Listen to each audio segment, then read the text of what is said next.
Welcome to Cliff Notes, where we ask a leader and learn the way. Hello and welcome to another episode of Cliff Notes.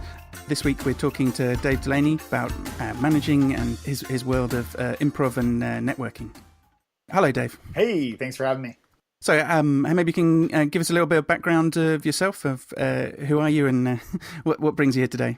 Yeah, so as you said, I'm Dave Delaney. I'm from Toronto, and I live in Nashville, Tennessee now. And what can I tell you? So my background is in networking and marketing are really the two main areas that I've focused my career on, both from a digital marketing perspective. So social media is a big part of what I do. I run a company called Future Forth, and with Future Forth, I help usually small to medium-sized businesses by auditing what they're doing and then developing a strategy and providing recommendations and then coaching them on how best to use social and content marketing and actually truly measure the results. And so that's what I do professionally. And I'm also a writer. I wrote a book called New Business Networking, and I write for a newspaper here in Tennessee, and juggler of many things, father, improv guy, that kind of stuff.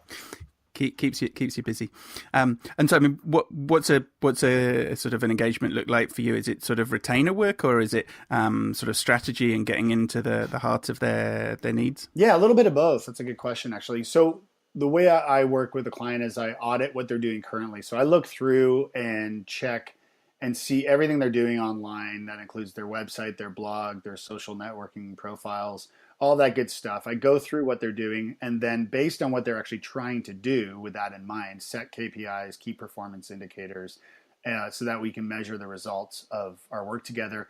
And then I kind of shift, after I deliver that package of recommendations, then I shift to more of a coach consultant where we speak monthly. I usually work with clients for at least 6 months, but that usually goes on for years, where we talk every month and I review what's going on. I look at what's happening and then provide further ideas and that kind of thing. So it's the package initially, the recommendations, and then going on from more of a retainer base.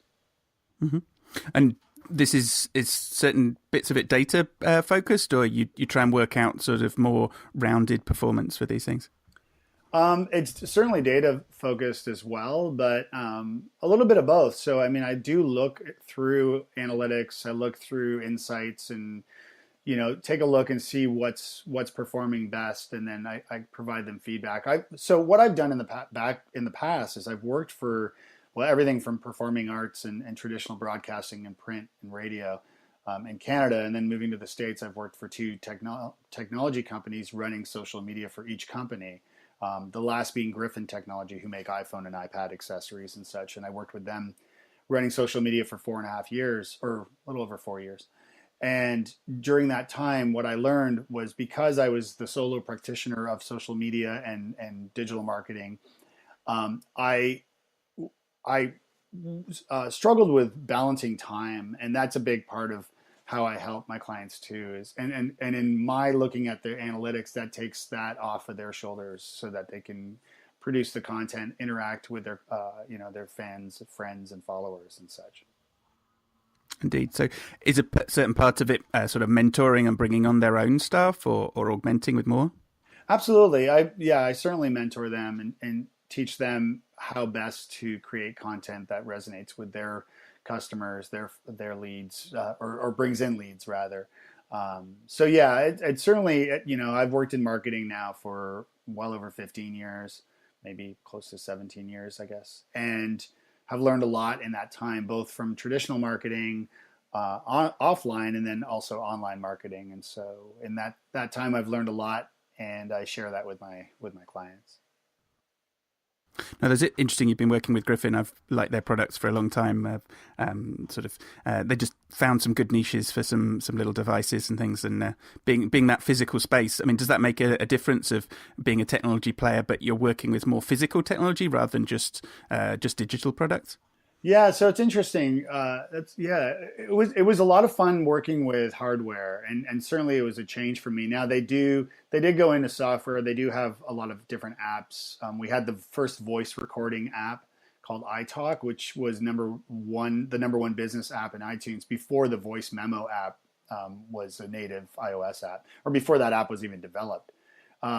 So we do software as well, but I mean, I exhibited at CES, the Consumer Electronics Show, every year in Las Vegas, and did a lot of stuff where I was meeting our customers, face to face and with hardware. Even like when a new iOS or a new iPhone was out, we would hang out at the Apple Store that morning, and there'd be a huge line, and we would go and deliver donuts and coffee to everyone in line and give away prizes and things. So it's always been fun it is fun to have to work in the space where you're delivering an actual physical product, because those can be used for promotional purposes as well. So you can use those for prizes and things like that. And I certainly did a lot of sweepstakes, a lot of giveaways and things like that in my time there.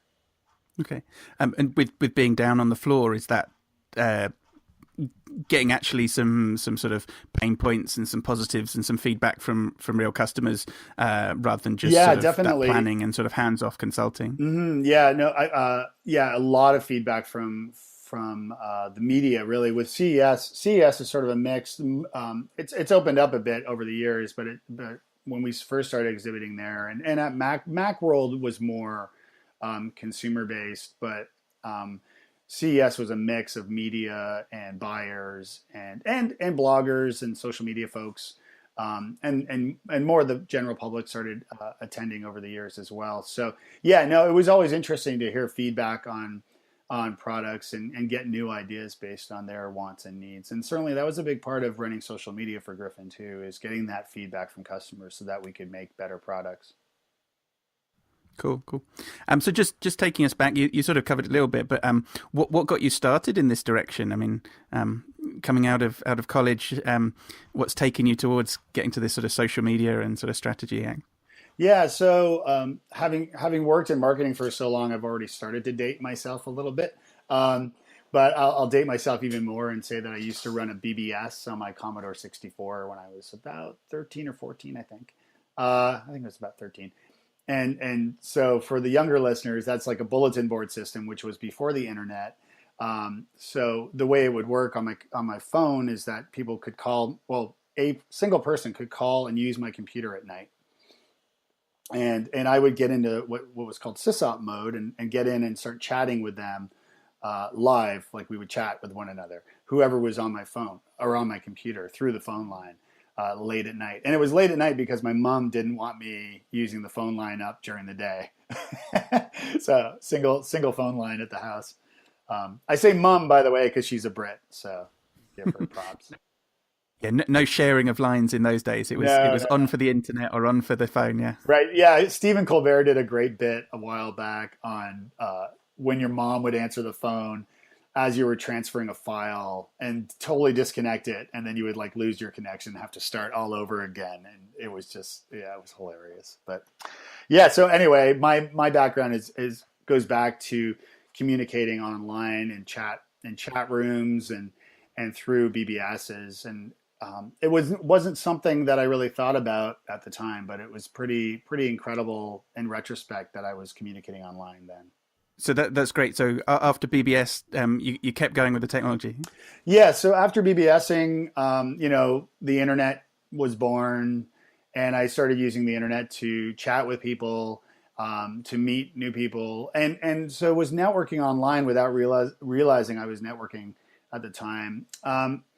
One thing that I did, which is pretty interesting, was in 1999, I started a for lack of any other term, a social network in Galway, Ireland, called Spotted Galway.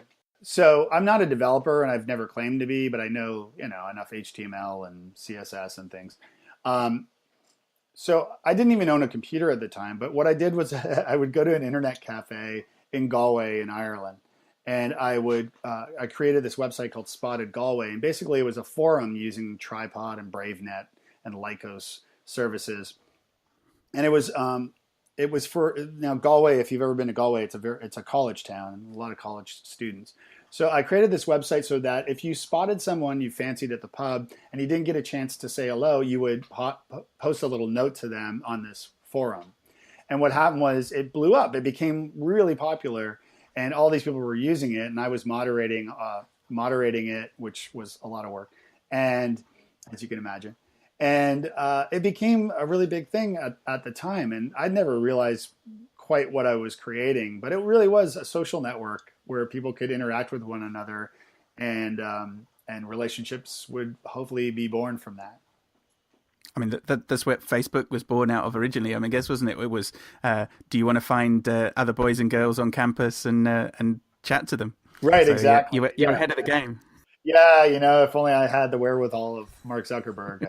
Yes, I could have flown over to talk to you in person. It's always time in the market. I think certain things just come round in circles, and they fit a time, and other times you can go ahead and it just doesn't get there. Yeah, it's true because I actually tried selling advertisements on the website to local nightclubs and pubs and restaurants, and none of them would take the bait. And it was like, not even take the bait, that sounds, but none of them, and it was so inexpensive. It was ridiculous what I was asking for ads, but nobody would take me up on it because nobody really fully understood. Those people didn't fully understand what it was all about and why it would be a benefit. I mean, all of the college students were on this website. Hello, it was a perfect opportunity. But talking about being really early to things, my wife and I started a podcast back in 2005, a parenting podcast, and we were the second parenting podcast ever. And yeah, again, it was one of those things where we were just a little too early to the game, I guess. But it was a lot of fun anyway. Early days were fun. You could actually get round seeing all the podcasts.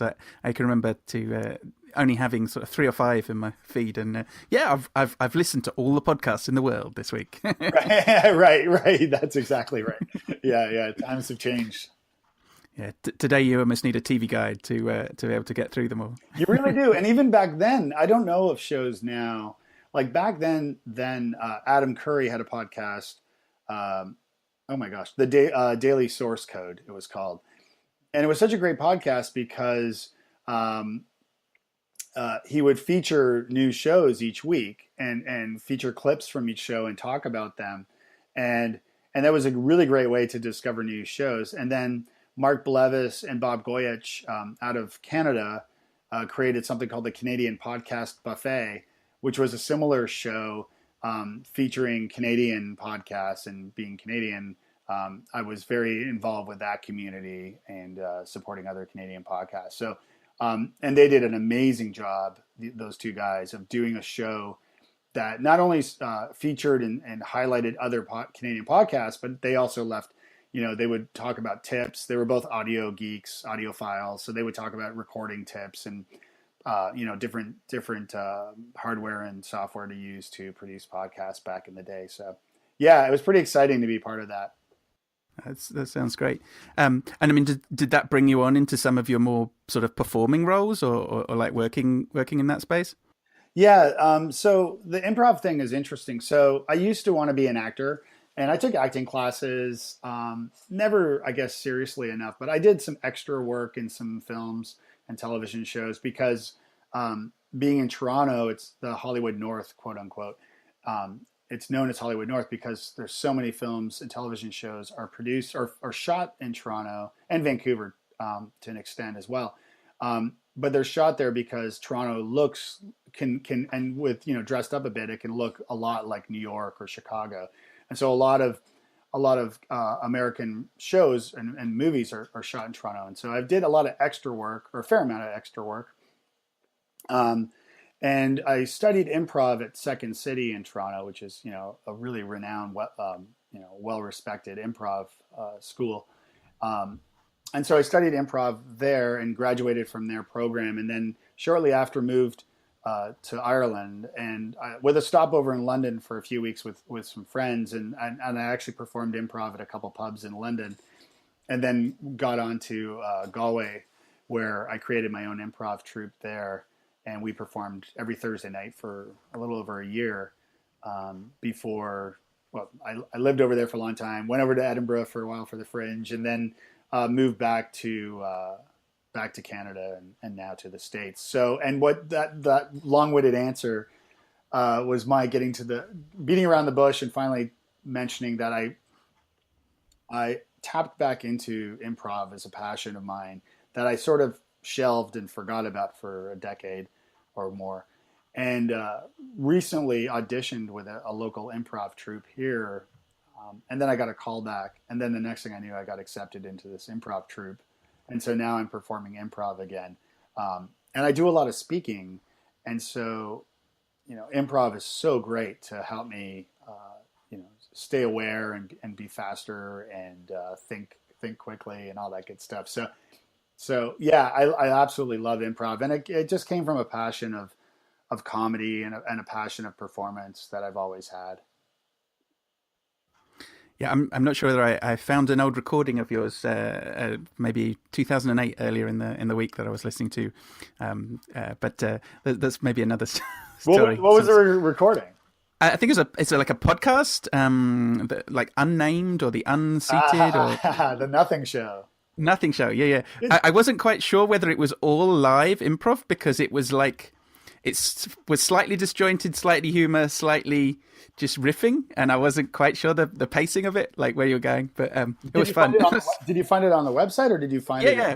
Oh no, on iTunes. It's still on iTunes. Oh, no kidding! I didn't know it was still on iTunes. That's funny. So yeah, the show is So that show was interesting. So that show came from networking. So I attended the Podcast New Media Expo conference in Ontario, California, not Ontario, Canada, which is better. But back in 2007, I think it was 2007, and I met a lot of other podcasters that I'd listened to.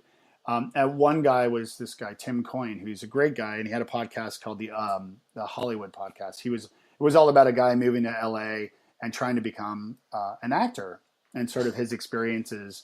And he did some really great work with his show. Anyway, so Tim and I hit it off. This is 2007. And in 2008, we decided to start this improv podcast, I recorded my side in Nashville and he recorded his in Los Angeles. And what we did, I started using Twitter in February 2007 and have been a big fan of Twitter over the years. And again, that whole online communication thing that I'm so into really shined with this. So what we did was we came up with this idea of taking two people, usually somebody who's quote unquote, an A-lister or a very popular Twitter account. And then we would take someone who we knew who wasn't as popular necessarily, didn't have as big a following, put it that way. And we would script the show using only their tweets. So I would pick one of the Twitter accounts, he would pick the other. And the way it would work is I would print out about 10 sheets of their tweets on paper, spread them on a bed, sit on the bed with a headset and microphone on, and he would do something similar in Los Angeles, and then we would riff, we would have a conversation, really pinpointing and quick, like this really fast 10-minute conversation based using only those people's tweets. And so every episode was like a train wreck, but like a train wreck you can't turn away. And because it was only 10 minutes, so most people would listen to the whole show. But we got some great feedback, and it was just a bizarre, weird improv Twitter concept show that and that was 2008. That makes more sense of it now. I get it. It felt a bit more like you maybe were practicing different scenes and you just sort of mashed it up together. So you had this cast of characters in your head. But I liked it from the fact that a lot of the guys that seem to be on the list are still they're big names still.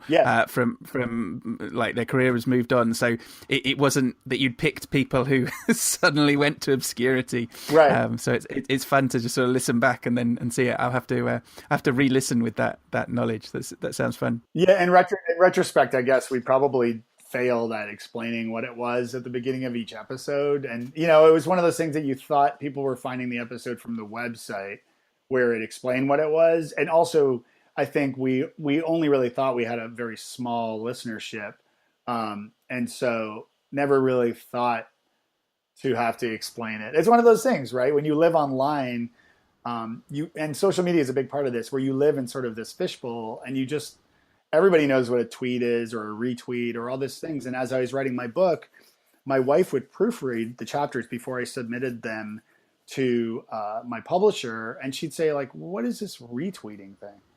And I said, really? Like, you don't know what that is? And it turns out, a lot of people don't. So it's interesting in that idea. And I think a good lesson in that is to try to simplify things and explain things well so that maybe new listeners or new readers or what have you understand what you're all about and what you're trying to do. The days of early Twitter where everyone was in on the same game. It was like a BBS before it splintered off. It was fun. Oh, I know, right? I mean, the show that I would have sort of crossed it over to now, I don't find much.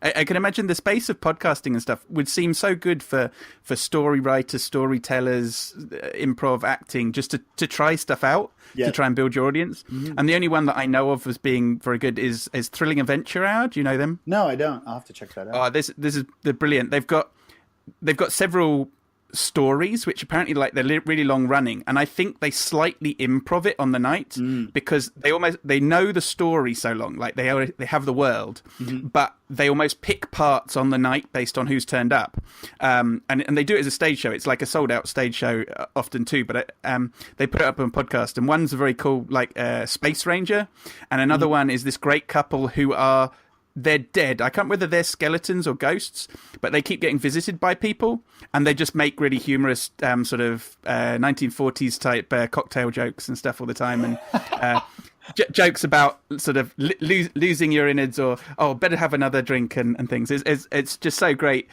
This sort of retelling of this story, but the story moves on as well, sort of thing. It's just you have to try that one out. That's hilarious. Yeah, I love that concept. I love that idea because I'm big into storytelling and performance, and I discovered This American Life, which is such a wonderful podcast. Yeah, and like the Moth podcast, which is all storytelling, and I've experimented a little bit with storytelling over the years, and just ran into made a new friend actually who used to live in Edinburgh as well. He's from the UK, Marcia. If you go to yesmarsha.com. She now lives in Toronto, but we met in Nashville, and she hosts a storytelling night several times, or maybe a couple times a month in Toronto. And she gets like 150 people out to share story. Not all of them, of course, but some of them share a story and have these storytelling nights. And I think she's going to start podcasting again, which I hope she does, because I think I would love to hear some of those. But I'll definitely check those shows out. That sounds amazing. Yeah, no, it's really good. Like there are certain ones that hit and some that don't, and like they mix it up a little bit. But there's certain good ones that they're just so funny. It's just so good, and just you can just tell that they're on stage, not quite knowing what's going on, but the audience is in on it too, because they basically always do it live. So it's great. I mean, do you have any sort of examples or something you could give us as sort of lessons of things as a little improv class to people maybe for their networking or their speaking or just working with clients on projects? Yeah, and I noticed you downloaded my little book. Thank you for that. Yeah. So if you go to davedelaney.me, that's my personal blog, and you can find the little book that I wrote there about some lessons I learned. Because the thing with improv, and not to say you have to go download it, but the thing with improv is you learn a lot. You learn about acceptance and accepting circumstances, and obviously, if for example a client gives you, they ask for something that you could do, but normally you just don't accept because it's not something you do or not something you want to do. Maybe start listening and accepting those opportunities, and maybe that would shift your whole business to more of a focus on that specific thing. There's a fundamental rule in improv, which is the yes and rule, and the idea is that you are supposed to say yes and something something. So, for example, if I'm on stage with another actor and the actor hands me in an improv, it's usually invisible. So if the other actor hands me something and I say, "Oh, this looks like a delicious fish," the other actor would say, "Yes, and let's cook it." And I would say, "Yes, and I've got a stove just over in the corner here." And we'd walk over to the stove and the scene would carry on. And this is an exercise you do learning improv. Because if it went the other way, where I had this invisible fish on stage in front of an audience and I said, "Hey, look, I've got a great fish." And the person said, "No, it's a baseball." Right? The audience you'd lose the audience right away. And it would completely, derail the scene. And so it's really important to accept and compliment that way. So And in conversation, that's a good thing to do as well, is to try to accept circumstances and agree upon them and maybe add something to them. And so those are some good ways to kind of use improv in your own life. But it teaches you to be fast on your feet. It teaches you to, the cliche, think outside the box, but it really does teach you to do that. Yeah, I think that yes and one is one that I've certainly taken on. It felt a very personal thing to take it on and understand that. But also the win of yes anding, even if you don't really know what you're going to say next, is you get laughs, you get progress. Right. You're not dropping the ball. If you say no, everyone turns around and stares at you and goes, well, you dropped it. You messed it up. Right. And I think that's so important in a business conversation or a deal too. I apply it to agile sprints. I try and get the teams to do this as a sprint zero, because the biggest thing that you have with agile when working with a new team is that you have to be able to say no, or you have to be able to say it failed. So you got to the end of the sprint and a task wasn't achieved, but it's not a failure, because you're not 6 months, 8 months, 2 years into a project. You're at the end of 2 weeks. Right. And all it means is you evaluate, did we hit the target too high, too low? What happened? But it's just so interesting that it's the same as that dropping in improv, that the room will just pause when that topic comes up for like 2 seconds and take it in. And it's such a strong thing when the team then picks it up again and realizes that the project has not failed because they got to something like this. Yes. It's just a learning, and it's accepting it and then rolling with it. And we try and do that as a sprint zero, like a 1-day workshop or whatever, when time allows, just to get the team feeling that already, so that when that first thing comes, whether that's sprint 1 or sprint 20, you've got to that point and you can accept that there is a no or there is a fail, but it's not failing the whole project. It's a learning. Just that sort of cycling. No, you hit the nail on the head. Absolutely. And that's the thing with improv where, and that's, your example there of failure is such a good one, because, when you're performing a scene on stage and it's just not going well, or it's gotten to the point where the audience is exhausted and it's time to move on to the next, it's so important to also, as you're saying, like, accept that maybe we failed, or maybe it's time to stop this, rather than carry on and just hope for the best. So, as you said, I mean, the same is applicable in your business as well, for sure. Mm-hmm. Cool. No, that's great. I think that's a great lesson, people to take away. But it's something you have to experience. So I encourage everyone to go out there and just find a friend and practice some improv, or go along to a session. My buddy, a close friend of mine, and I used to do this, where he was like he's my best friend. We lived we had the same apartment. We worked together. We hung out with the same group of friends. So we were always together. And so there would be times where we would meet at the pub after work or whatever, and we'd have absolutely nothing to say to one another, because we were together all day at work and all this stuff. So we started this thing, and it was before I studied any improv, where we would just start talking about nothing. And we made it into this game where you couldn't mention anything or any person. So we would carry on this conversation over a pint or 2 or 3, where we would just talk about nothing.